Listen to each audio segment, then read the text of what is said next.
বর্ষার শুরুতেই সমস্যায় পড়েছে হাওড়ার দেউলপুর গ্রামের বাসিন্দারা।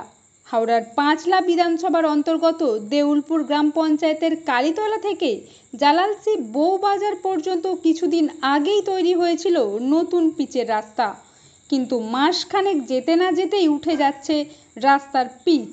এলাকার বাসিন্দাদের অভিযোগ, নিম্নমানের সামগ্রী দিয়ে তৈরি হয়েছে এই রাস্তা। এই রাস্তা দিয়েই গ্রামের বাসিন্দারা গঙ্গাধরপুর স্কুল হসপিটাল যাবার প্রধান রাস্তা। 2 দিনের অল্প বিস্তর বৃষ্টিতে রাস্তার এই বেহাল দশা। এই রাস্তার ওপর দিয়ে কোনো ভারী যানবাহন চলাচল করে না, তাতেই রাস্তার এই বেহাল অবস্থা। দেউলপুর গ্রাম পঞ্চায়েতের প্রধানকে এ বিষয়ে জানতে চাওয়া হলে ক্যামেরার সামনে তিনি মুখ খুলতে চাননি।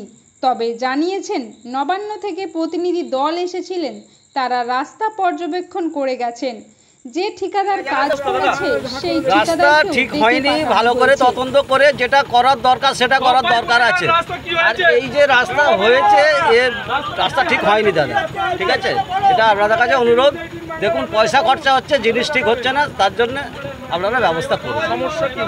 সমস্যা এই তো রাস্তা দেখছেন তো, উঠে যাচ্ছে তো চাকায় চাকায় উঠে যাচ্ছে। এরপরে লোড গাড়ি তাই যায় না, তাই যদি লোড গাড়ি যায় তো বসে যাবে। নাম মণিমোহন মনে করছেন যারা ওখানে বলছেন, প্রতিবাদ জানাচ্ছেন, ঠিকই করছেন। কারণ যে রাস্তা হয়েছে, আমিও যে খবর নিয়েছি, সেই রাস্তাতে এখনই হাত দিয়ে পিচ উঠে যাচ্ছে। বর্ষা হলে জল জমলে ও রাস্তাতে থাকবে বলে মনে হচ্ছে না, পাথর বেরিয়ে যাবে, নিচের মাটি বেরিয়ে যাবে। সেই জন্য ওখানকার যে প্রশাসন আছে বা যারা কাজ দেখছে বা ওখানকার যারা কন্ট্রাক্টর আছে, এরা সম্পূর্ণ দায়ী। নিচের তলা থেকে উপরতলা পর্যন্ত সবাই দুর্নীতিযুক্ত। সেই জন্য মুখ্যমন্ত্রী এত ধমক দেওয়ার পরও নিচের তলার মানুষ কথা শুনে। যোজনা প্রধানমন্ত্রীর টাকা, আর এই টাকায় স্বচ্ছভাবে কাজ হওয়া উচিত, কিন্তু এখানকার যে স্থানীয় প্রশাসন আছে সেই প্রশাসন পুরো দুর্নীতিগ্রস্ত। এই রাস্তা করাচ্ছে কন্ট্রাক্টরকে দিয়ে, তাদেরকেই দায় নিতে হবে।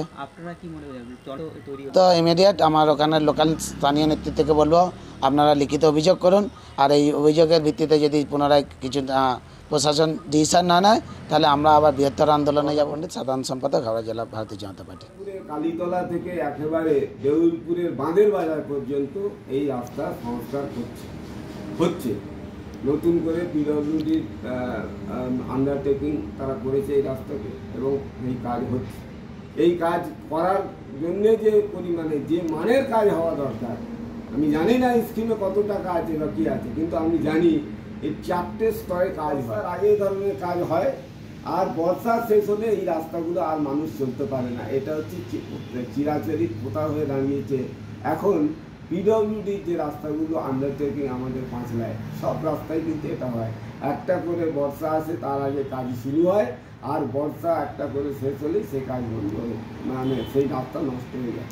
এটা অর্থ তদেই আমরা প্রতিবাদ করছি, এবং ওই পিডব্লিউডি সংস্থা যারা আছে না, আমরা তাদের সঙ্গে যোগাযোগ করেছি, তাদের নজরে নিয়ে আসার চেষ্টা করেছি, এবং এই রাস্তা যাতে সঠিক হয় তার জন্য ফরওয়ার্ড ব্লক যে কাজ করার, যে দায়িত্ব নেওয়ার দরকার তা কিন্তু করি। ফরিদ মোল্লা, আমি ফরওয়ার্ড ব্লক স্টেট কমিটি। মাননীয় মুখ্যমন্ত্রী ইতিমধ্যেই বলেছেন, বিভিন্ন মিটিংয়ে, বিভিন্ন রিভিউ মিটিংগুলোতে ইনস্ট্রাকশন দিয়েছেন চিফ সেক্রেটারি থেকে আরম্ভ করে হোম সেক্রেটারি সকলকে, যে যারাই রাস্তা করবে, যে এজেন্সি রাস্তা করবে, তাদেরকে মেনটেনেন্স অন্তত একটা টাইম বেঁধে দিতে হবে, যে 2 বছর তারা মেনটেনেন্স করবে, খারাপ হলে তারা 2 বছর দেখবে।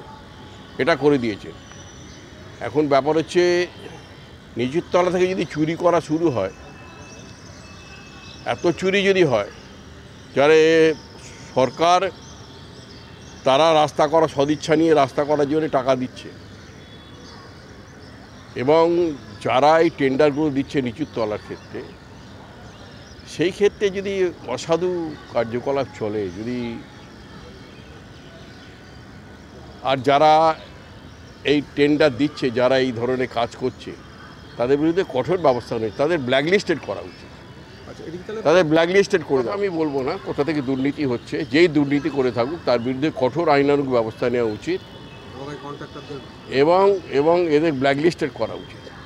দরকার হলে যারা করেছে, যারা অর্ডার দিয়েছে, যাদের টাকা অর্থের বিনিময়ে যারা কাজ দিয়েছে তাদের বিরুদ্ধে ব্যবস্থা নেওয়া দরকার। রিপোর্ট জি লাইভ নিউজ।